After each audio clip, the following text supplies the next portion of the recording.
Hi. Hey.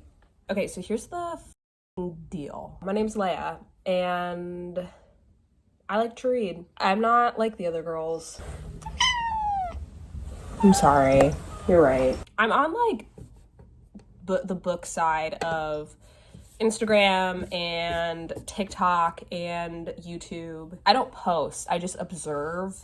I've been learning and loving and laughing and living and growing. I thought it'd be fun to just start making videos of my own. Sorry. So sorry. Sorry. I have a shit ton of books on my shelf. Here's the thing. I'm watching videos of women like do this for a living. Like they post videos about books and get paid for it. And so obviously they have like 200 books on their shelf, and I'm watching them, consuming their content. And then in my mind, it's like rationalizing that I can spend money on books that I don't have. The overconsumption is getting, I don't want it to get any worse. You know what I mean? And so I'm putting myself on a ban. I'm not allowed to buy any more books ever again. No, just until I finish reading what I have, basically. And so, I lost my train of thought. Sometimes it just feels good to zone out. Anyway, wanted to start off with a set of books that, to be completely honest, I am the least excited to read. There's 6 books here. To preface, I feel like I need to explain myself. When I was first getting into reading, I was like deep within the booktok trenches, and I would look up book recommendations on TikTok and just expect that the best books would pop up. I would just blindly trust the opinions of others without doing any research, having no idea what the synopsis of the book is. I have no idea what the book is about at all. And I would buy them. I'd add them to cart and I would buy them. These books have been like rotting on my shelf because I have since lost interest in reading them just because I've like heard more things about them, and I've like seen a lot of mixed reviews on them or just straight up bad reviews on them. And now I'm like, fuck, I don't know if I'm gonna like this, but they're on my shelf and I paid money for them, so I'm gonna force myself to read them. I'll just show you what the contenders are. First is In 5 Years by Rebecca Searle. I don't remember why I bought this. I don't remember purchasing it. I probably like blacked out in a Barnes and Noble. I have no idea what this is about. I think it's sad. I think it's supposed to be a sad book. And so anyway, I'm gonna read this book. That's on the list. Next is A Secret History by Donna Tartt. I have heard such great things about this book, and I was actually so excited when I bought this, and then it was like as soon as I spent money on it, like a switch flipped, and all of a sudden I kept hearing like just god-awful reviews about this book. I know it's a dark academia. It is like a modern classic, I think it was written in the 90s maybe. And I heard the chapters are super long. Like there's like 5 chapters in this entire book. So that's really cool. I'm still kind of holding out hope for this. I feel like I hear really bad things and really good things. I don't know. And I think usually if a book has such like polarizing opinions, I typically want to read it because I just think it's really interesting how either way it's inciting like strong emotion. So I'm hoping this is still good. The next book is Where the Crawdads Sing. This has been popular for a while. I don't know what this is about. I haven't seen the movie. Once again, I feel like this book was really, really popular, and then I heard a lot of people say like, why the f*** was this popular? This sucks ass. Their words, not mine. So I'll see. And they made a movie out of it, so hopefully, I don't know. Next is Wish You Were Here by Jodi Picoult. I take this back. This probably doesn't belong in this like theme of booktok books, because I don't think I've really heard a lot of people talk about this one either. I know Jodi Picoult is on TikTok though. I see her pop up on my TikTok. I know this is about COVID, or it at least takes place during the pandemic. That's all I know. I don't really know what I'm getting myself into with this, so we'll see. Next one I'm gonna read is The Way I Used to Be. I actually have, I think out of all of these, I have pretty high hopes for this one still. Like, I bought this last year, and I feel like people still rave about it and still say it's really, really good. I have heard a lot of people say that you should look at trigger warnings before reading this. I did not, and I won't. And then the last book is If He Had Been With Me. I think I bought this based on a TikTok that was like, books that completely ripped my heart out and shattered them into a million pieces, and for some reason that sounded appealing to me. Again, I've heard a lot of mixed reviews. I feel like people either love it or they hate it. I know this is young adult, and I know that it's sad. And I'm gonna try to go into these books with an open mind. Again, I just bought these a while ago, and I don't know. I bought them a while ago. Haven't read them still. Now I'm gonna like transition. I'm gonna do like a cool transition. Like that or something. And then I'm gonna come back and I'm gonna be reading. Or maybe this like, hold on. Maybe like,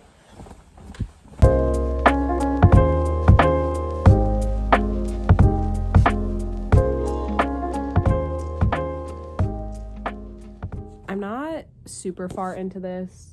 I'm on chapter 17, and each chapter's like 3 pages long, but so far it's about Autumn. She's in high school, and she is childhood best friends with Phineas. This isn't important to the story, but she calls Phineas Finny, and I hate it. I hate that nickname. I already know she's insufferable. Like, other people hate to be around them. Anyway, they're childhood best friends. They're in high school now. They're both dating different people, but it's clear that she is in love with him. And they're in 2 different social circles, so they don't really talk anymore. And so I think it's kind of like her telling herself that she doesn't care that they're not close anymore, but it's clear that she's in love with him. And that's all I got so far.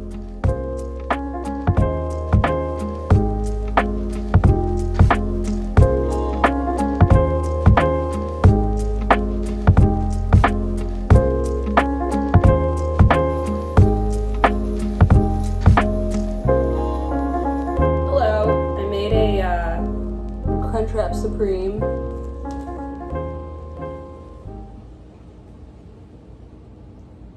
Finished If He Had Been With Me, and I hate to say it, but I hated it.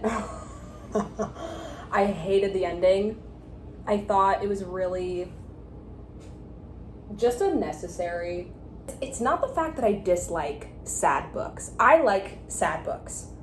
I like crying, but to me the ending didn't even elicit sadness. It just made me extremely angry. I just thought the way she wrote it in felt really out of pocket, even though in the first page she tells you what happens at the end of the book. So this whole time you're reading this story, and in the back of your head you know what's gonna happen. I still felt that it was so out of pocket. If you're gonna write a tragedy in a book, like, it should mean something to the story, where to me I feel like she wrote a YA romance, and then at the end she was like, just kidding, and I'll also you also.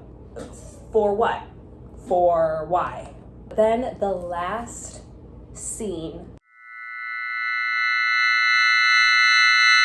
overall, I rated it a 1.5. I just felt like the book really dragged. I was not caring very much about most of the characters. I liked Finn. I can confidently say that I really liked Finn as a character. Autumn was fine. Side characters and side plots, I just really had a hard time giving a shit about. I think in general, it just wasn't for me. I just didn't like it. In summation, I just didn't like it. We're moving on from the past and we're looking ahead to the future. And so I am now going to read A Secret History by Donna Tartt.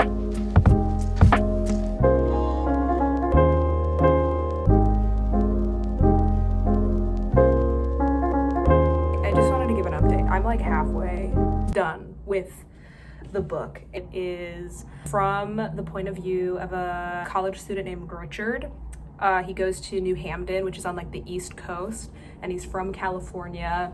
Doesn't come from a very lovable family, doesn't come from money, and he is studying Greek at the college. The Greek professor is just a weird dude. He's very mysterious. I think a good way to describe him is he's an eccentric man, and he teaches 5 students, and Richard wants to join the class, and he like acts like that's way too much, where he's like, I couldn't possibly add another student to my class, like I'm so busy. Richard eventually convinces the professor to allow him in the class, but then the professor makes Richard drop a majority of his classes so that he can take most of his classes under that professor. So right off the bat, cult, like I think he's giving cult. Definitely not conventional, right? And so Richard eventually makes friends with like his 5 other classmates, and they tell you this at the beginning of the book. They tell you who dies on the first page, but basically what ends up happening is Richard and 4 other of his classmates kill the 6th classmate. In general, I like it. It's definitely slow paced, and it is good. She just runs her mouth though, the author. She loves to run her mouth. Like there's this part in the book where all of Richard's friends disappear, and it's really weird. None of them say anything. They basically all just start ghosting him for like a week, and he's like, what the f is going on? And then during that time, there's a part of the story where he's like, I went to the dining hall to get dinner, and I sat next to art students, and one of them was using paintbrushes as chopsticks, and I thought, what a weird thing to do. And I also thought, I'm not very connected with the rest of the college, but like, do I want to be connected to someone that uses paintbrushes as chopsticks? And then some frat guys, who you learn their backstory, ask him for money to donate to go towards a party that they're having. And he donates 50 cents. And then the frat brothers are like, come on, you can donate more than that. And then I put on my coat and I leave. That's like 3 pages long. And I'm like, okay. And then none of those characters that is never ever referenced again. The way that she's telling the story probably serves some literary device that I'm just like not smart enough to understand, but it is, I don't know. She's just yapping about stuff sometimes, but that's okay. You get used to it after a while. And I am really curious what like the second half of the story is going to be like, because I thought that the murder was gonna be the main plot point, and we've gotten there. And so I don't know if the second half is just gonna be the consequences to the murder, or I'm kind of hoping it's not just him questioning his morals the whole entire time, because frankly, I don't know. When they killed his friend, I was like, I get it. You know, and there was like a little part after where he's like, at the end of the day, I couldn't tell you the real reason why we killed him. I think it was like a culmination of a lot of things. And I'm like, hey, say no more. I get it. I'm not saying he deserved to die, but I'm also not saying he didn't deserve to die either. I think that's basically all my thoughts so far. I'm curious to see where the story goes and how it ends.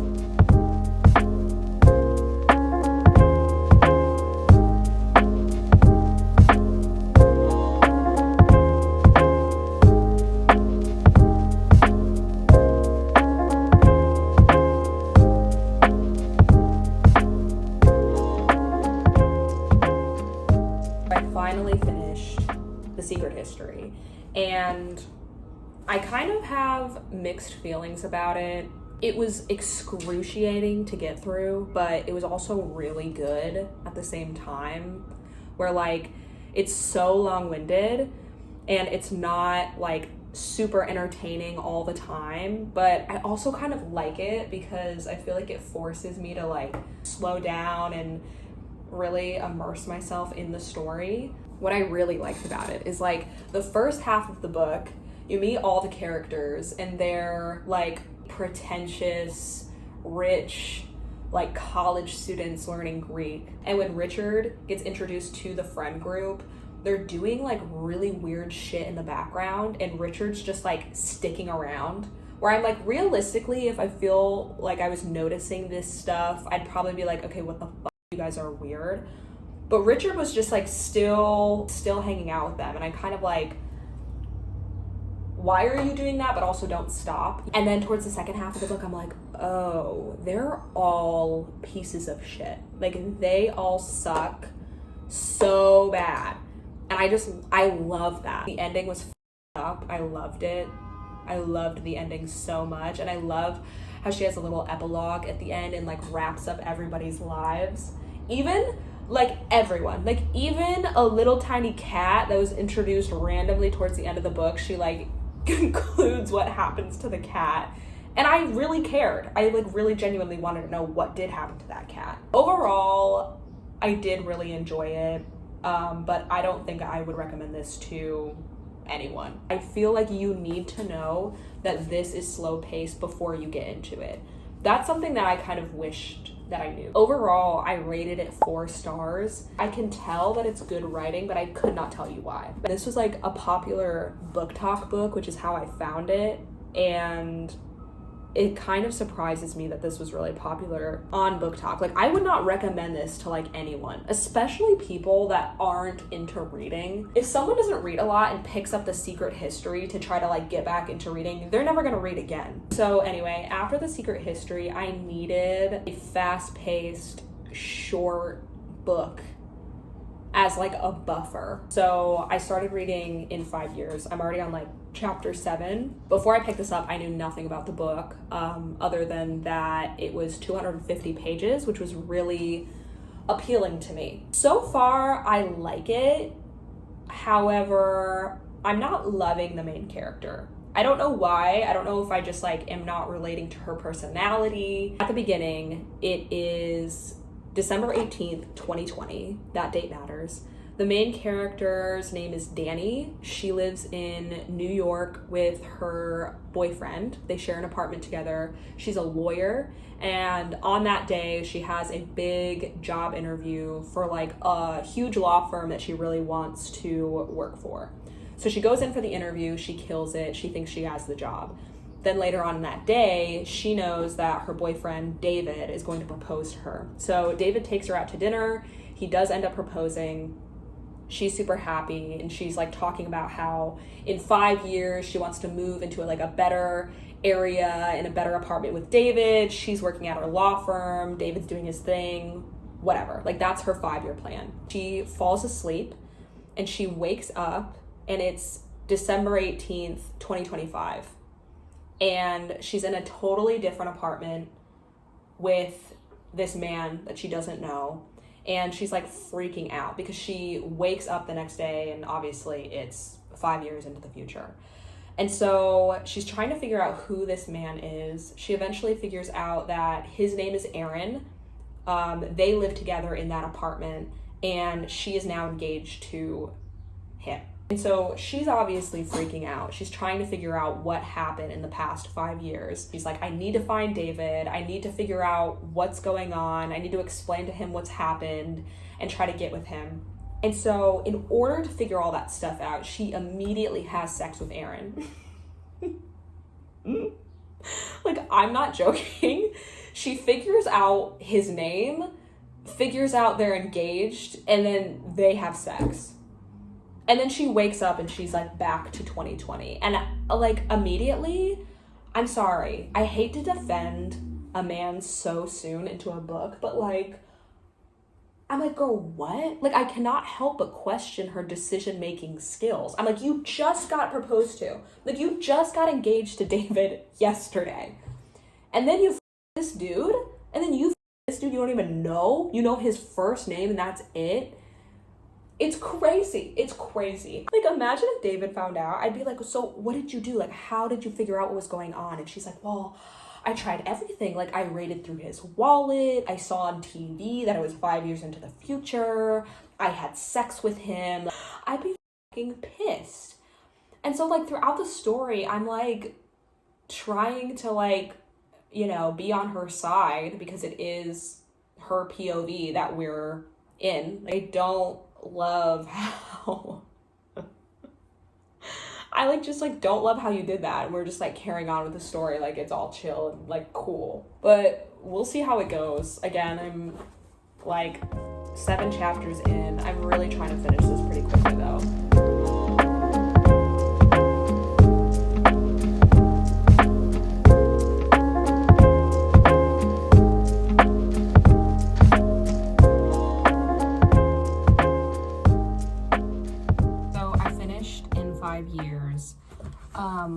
Overall, I thought it was fine. I didn't think it was bad, but I didn't think it was good either. I think I just had a hard time personally connecting to the characters to the point where I almost had a hard time caring about how the plot was going or like them in general. I felt so checked out while I was reading this, and I thought the beginning and the overall premise was interesting, just how she essentially time travels into the future, wakes up in a random apartment, doesn't recognize the man that she is then engaged to, and you're spending the book trying to figure out who he is. And even when he gets introduced into the story, I felt the same way, where I'm like, okay, so how do they end up together? It takes a sad turn, and I felt that at that point, you're able to kind of put together what happens pretty easily, to where the main character throughout the whole story is trying to prevent what she saw from happening. But to me, her efforts just seemed pretty pointless. You know what's gonna happen. Like, you can put together what's gonna happen. It is a sad book, but it didn't necessarily like incite any strong emotions from me. I also really wasn't a fan of the ending. I just like couldn't get behind it. It wasn't my favorite. It wasn't like the worst book I ever read, but I wouldn't recommend this to anyone. Overall, it just like wasn't for me. Okay, so the next book I decided to read was Where the Crawdads Sing. I think I know what happens at the end of the book. I was talking to my mom about it because I'm like, oh yeah, I just got Where the Crawdads Sing, and she's like, oh yeah, isn't that the one where this person kills this person? I'm like, what the f? Like, I don't know. I haven't read it yet. Like, why would you ever start a sentence like that? That's my only issue with Where the Crawdads Sing so far, is I'm pretty sure I know exactly how it ends, and I think that's like a big twist. I could be wrong. I don't know, we'll see.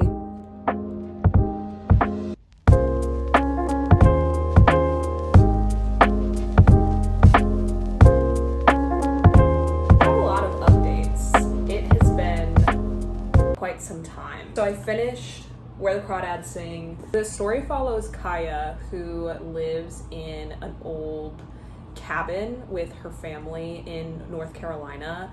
They're pretty poor. Her dad is abusive, and eventually her mom and her 3 older siblings, I believe, leave the house. So she's about 6 or 7, living alone with her abusive dad for a while. And then he eventually ends up abandoning her as well. And so the story is her living in this cabin by the marsh and essentially just like fending for herself. She has to figure out how to survive with virtually no help, no family. And it follows her from ages like 6 to 7 and then up to, I want to say like 24. And then at the same time, there's a separate timeline in the future investigating a murder of Chase Andrews. And so while you're following her story, you're also following the investigation of this murder. I found the later half of the book to be, I think, the most like interesting. Like I really liked listening to the murder trial and all the evidence that was presented. I don't want to give too much away. I would recommend it. I did think it dragged a little, like just towards the middle. Like it felt like it didn't have to be as long as it was, but ultimately I rated that 4 stars. And so then after Where the Crawdads Sing, I picked up The Way I Used to Be, and I recorded nothing of me reading that because I picked it up and then the next day, I have a breadcrumb on my arm. The next day I finished it. Immediately off the gate, I was like, oh, holy shit. Because it follows Eden, who gets R-worded by her brother's best friend, like in her own house, in her own bed. The story follows Eden after that happens to her, and she doesn't really have the ability to tell anyone. Like she tries, but she just can't. And so you're following her high school career from freshman to senior year, and she's basically just like harboring this horrible thing that happens to her, and she's trying to cope with it and cope with it by herself. And I feel like she doesn't really have the tools to deal with it in a healthy way, and you just like watch her go through high school where this is impacting her relationships, like impacting how she views herself and her self-esteem, and then like how she feels about sex in general. It was a tough read, but it was also really good. At times I found it infuriating, and also it was just like heartbreaking and sad. It did make me cry at the end. I think the only thing that really bothered me were her parents. I just like couldn't get over that her parents weren't picking up on the fact that something was seriously wrong. Like I don't expect them to like figure out what happened to her necessarily, but I just feel like she was really lashing out. Like, I don't know, like to me, I'm like, where are the adults in your life, and how are they not noticing these behaviors and not noticing that like something is seriously wrong? I felt like I was like wanted to shake every person in her life to open their eyes and just like ask her how she's doing. Anyway, that all being said, I recommend it if you can handle topics like this. It was really good. Now, like the last book that I'm on is Wish You Were Here by Jodi Picoult. I did read the back of this book, just in case. I think I am safe in terms of super triggering content, but anyway, this is about Diana, who works in the art auction world. She is about to get engaged to her boyfriend Finn, and Finn is a surgical resident. They have this vacation in the Galapagos planned, but then the pandemic hits, so he has to stay back, and they decide that she should go on the vacation by herself because it's non-refundable. So anyway, I'm gonna get started with this today, and I am overall just excited to be done with these stack of books. They were, not all of them were bad. Like I feel like overall I had some pretty good reads, but all of them were dark. Like every single one of them were just like dark and sad in some way, and I need to like read a series of happy books to counteract all I've been through. And I'm just gonna take a wild guess that this isn't going to be any better. Oh my god. Free me. Free me. Anyway, I'm gonna get into this and see how that goes.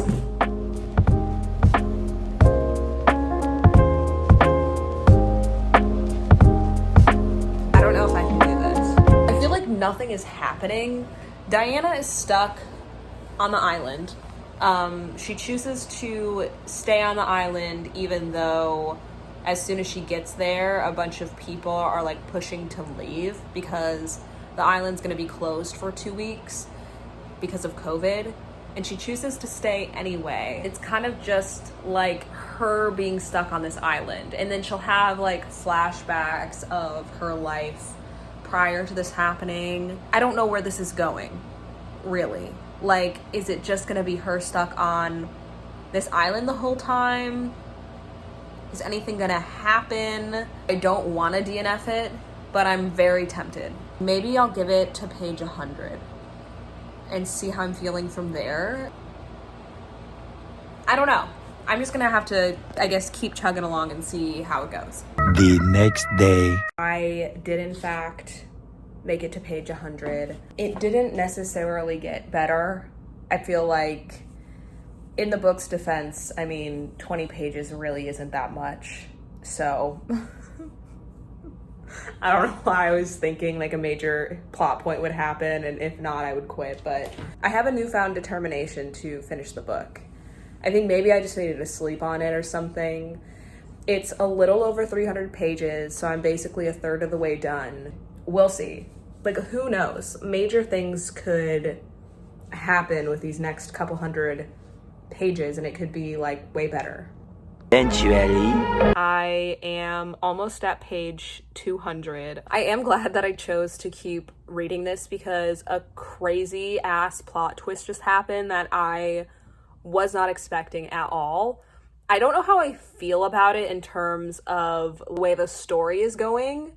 I don't know if I like the plot twist necessarily, but to me it's really funny that I was about to just stop the book and continue to think that like it was going in one direction when it goes into like a completely different direction like so quickly. I was like not a huge fan of the main character, wasn't loving the choices that she was making, and then all of a sudden something happened where I feel like now I'm second guessing so many things where I'm like, oh, like maybe I do like her. Maybe I can kind of like justify what was happening now. Like, I don't know. It's kind of crazy. This is my first Jodi Picoult book too, and I'm like really curious if this is like the vibe of most of her books. Like, I'm not gonna lie, now I want to like, I'm gonna finish it. Like now I want to know what happens or like how this is going to end.